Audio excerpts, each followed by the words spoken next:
Okay, picture this. You're in a hospital, maybe a loved one is, and suddenly the network just freezes. Critical devices, things people rely on, just stop working. Sounds like a movie plot, right? Yeah, but it's terrifyingly real. Exactly. We've seen it. WannaCry ransomware, remember that?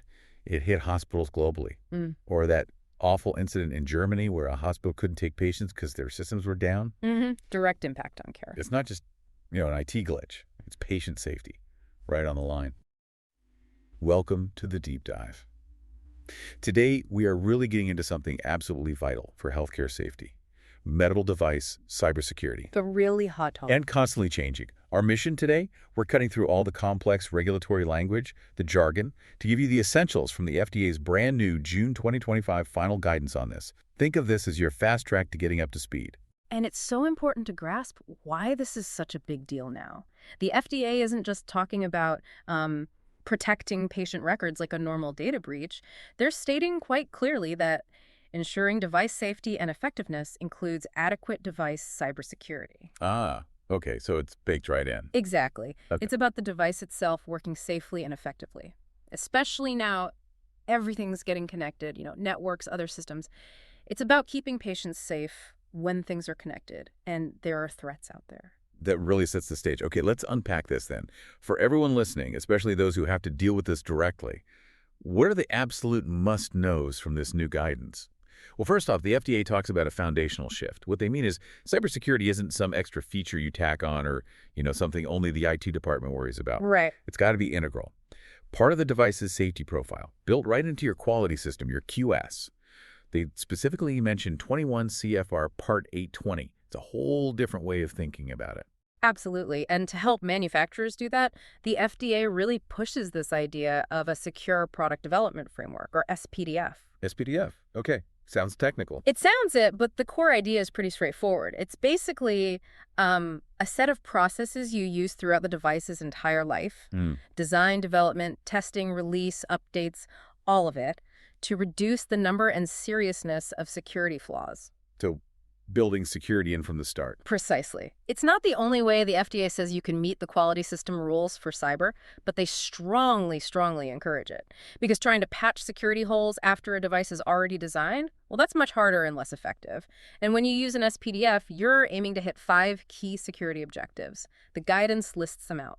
Authenticity is the device and its data real, untampered. Includes integrity there, authorization, who gets to use or control it, availability, does it work when it's needed? Confidentiality, keeping sensitive data private. And, this is a big one, secure and timely updatability and patchability. Right, keeping it updated against new threats. Yeah, these aren't just wish list items. They need to be, properly engineered in. I like that analogy you used, building security in, like building a house. You put in strong locks, reinforced doors, a good foundation from the start. You don't just build the house and then slap a cheap alarm on after. No, exactly. It makes the whole structure fundamentally stronger. But it's not just about building it securely. The guidance also talks a lot about transparency.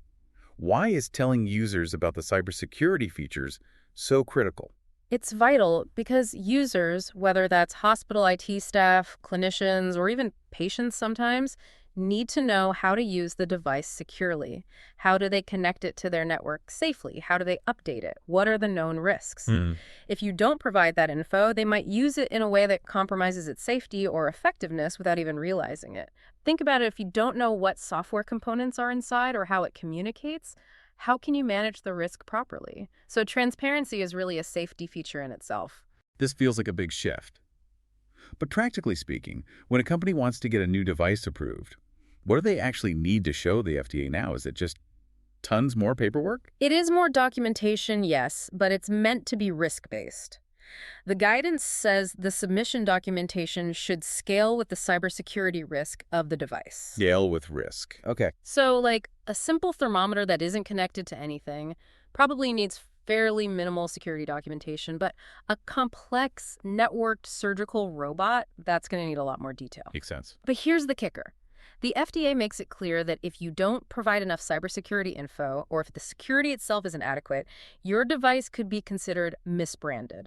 And for certain cyber devices, failing to meet these requirements could even be a prohibited act under the law. Okay, so misbranded or prohibited act? Yeah. Those are serious regulatory terms. Very serious. It means your device might not get cleared or approved or could be pulled later. It puts real teeth into these cybersecurity requirements. Okay, so for people who follow FDA guidance closely, they'll know there was a similar guidance document back in September 2023. How different is this June 2025 version? Are we talking minor tweaks or some major changes? That's a really important question. And the good news, in a way, is that a lot of the core ideas are consistent. The emphasis on the SPDF, those 5 security objectives, needing a software bill of materials, SBOM, for cyber devices, providing security architecture info, the types of cybersecurity testing, much of that framework carries over. Okay, so some stability there. Yes, which is good. It shows the FDA is building on a consistent foundation, which helps manufacturers who've already started down this path.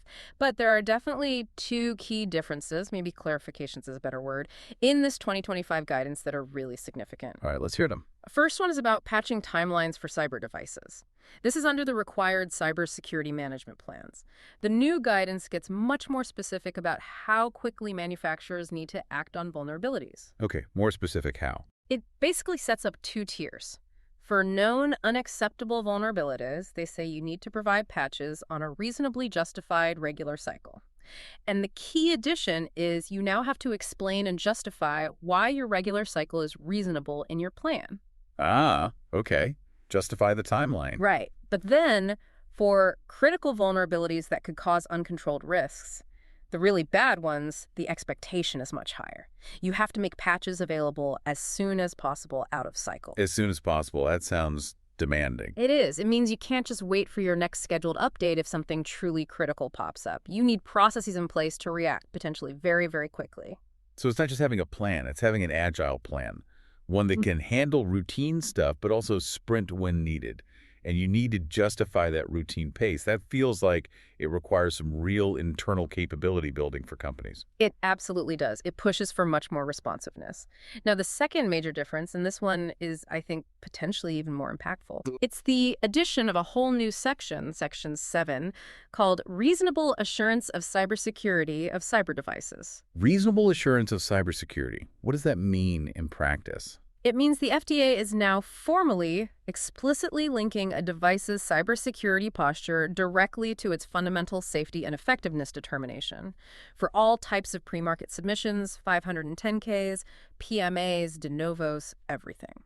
So cyber isn't just a side issue anymore. It's core to whether the device is considered safe enough for patients. Precisely. It elevates cybersecurity to a fundamental pillar of regulatory approval. The FDA isn't just checking if you have cybersecurity documentation, they're evaluating if the device's cybersecurity is sufficient to ensure it performs safely and effectively as intended. And they give a really potent example in the guidance itself. They talk about, say, an alarm system for a central nursing station software. If you submit a 510K for that and the FDA finds it lacks, let's say, proper encryption to guard against a known relevant cyber threat, they could decide it's not substantially equivalent, or NSE. Not because the alarm doesn't function under normal conditions, but because the cybersecurity vulnerability itself poses an unacceptable risk to its safe and effective operation. If that alarm could be silenced or manipulated by an attacker, patient health is directly at risk. So a cybersecurity flaw could directly lead to an NSE determination. That's huge. It is huge. It fundamentally changes the game. It means cybersecurity vulnerabilities aren't just technical problems to be managed post-market. They can be absolute showstoppers for getting your device to market in the first place. It forces that safety-focused mindset right from the beginning. That really drives home the point. It's not a checklist. It's integral to the device's core purpose and safety profile. Okay, so the requirements are clearer. The stakes are higher. Let's talk reality. Implementing all this sounds challenging. What parts do you think are going to be the toughest hurdles for manufacturers to actually get right on the ground? You hit the nail on the head. The guidance provides the what, but the how can be really tough. Several things jump out. First, just the sheer scope of total product life cycle, TPLC management. TPLC, right. Continuously monitoring, assessing, mitigating vulnerabilities, not just before launch, but for the entire time the device is in use, potentially years or even decades. That's a massive ongoing resource commitment. It requires constant vigilance, sophisticated tools, dedicated teams. It's not a set it and forget it situation. No, definitely not. What else? Third-party software and supply chain risk. Devices today are built with software from many sources, commercial stuff, open Mm. source, libraries, you name it. Yeah, complex ecosystems. Exactly. And manufacturers are responsible for the security of all of it. They need to know what's in their device, that's the SBOM part, but also manage the risks. What happens if a supplier stops supporting a critical component? Do you have the source code? Do you have a backup plan? Managing that whole software supply chain securely is incredibly complex logistically. I can imagine, The especially with older devices still in the field. Absolutely. And tied to that is the SBOM rigor. Just creating the software bill of materials is one thing, but keeping it accurate, detailed, machine readable, tracking support dates, updating it constantly, that takes significant effort and robust internal processes. Then there's the cybersecurity testing. The guidance lists things like fuzz testing, attack surface analysis, vulnerability chaining, and specifically calls out penetration testing. Pen testing, trying to actively break in. Essentially, yes, thinking like an attacker. This requires specialized skills, tools, and often bringing in independent third-party testers. That's a significant investment in time and money, and you need to be prepared for what they might find. Right, finding vulnerabilities you didn't know you had. Which leads to the challenge of rapid patching, that as soon as possible out-of-cycle requirement for critical flaws. That demands incredibly efficient internal processes. You need to be able to quickly develop, test, validate, and deploy a patch without introducing new problems. It's like having a cybersecurity fire drill capability ready to go at a moment's notice. That sounds like a major operational shift for many organizations. It can be. And finally, there's transparency again. But from the user's perspective, how do you communicate complex cybersecurity information risks, controls, updates clearly to all kinds of users? From the highly technical hospital IT folks down to patients or caregivers who might have very little technical background. That's a tough balancing act. It really is. And part of that is providing that SBOM continuously in a machine-readable format. Plus, you have to track and report specific metrics, like how quickly you patch vulnerabilities. Setting up the systems to collect and analyze that data reliably is another big lift. Okay, that is quite a list. It sounds daunting. But let's pivot to solutions. For our listeners, the quality folks, the regulatory experts, the risk management professionals, how can they help their organizations tackle these challenges effectively? Where can they lead? That's the key question, because this absolutely demands collaboration. It can't live in just one department. Right. So, for quality professionals, your role is absolutely central. You need to be the champions for integrating that secure product development framework, the SPF, right into the existing quality management system. Make security part of design controls, change management, CPA, make it business as usual. Built in, not bolted on, like we said. Exactly. Quality also needs to oversee the documentation, ensuring those security risk assessments, architecture diagrams, testing reports are thorough, traceable, and meet FDA expectations. And crucially, use those new metrics, patch times, vulnerability stats, to drive continuous improvement through the quality system. Your internal audits should be looking closely at this now. Okay, so quality owns the integration and continuous improvement loop. What about regulatory? Regulatory professionals need to become the go-to expert on the nuances of this June 2025 guidance, especially the new bits, like Section 524B requirements for cyber devices and those patching timelines. You'll guide the submission strategy, how much detail is needed for this specific device, ensuring all the required cyber documentation is there and effectively makes the case for safety and effectiveness. Tailoring it to the risk level. Precisely. And regulatory has a huge role in labeling, ensuring it's accurate, clear for all intended users, includes the SB-BAME info, network details, end of support dates, basically making transparency a reality.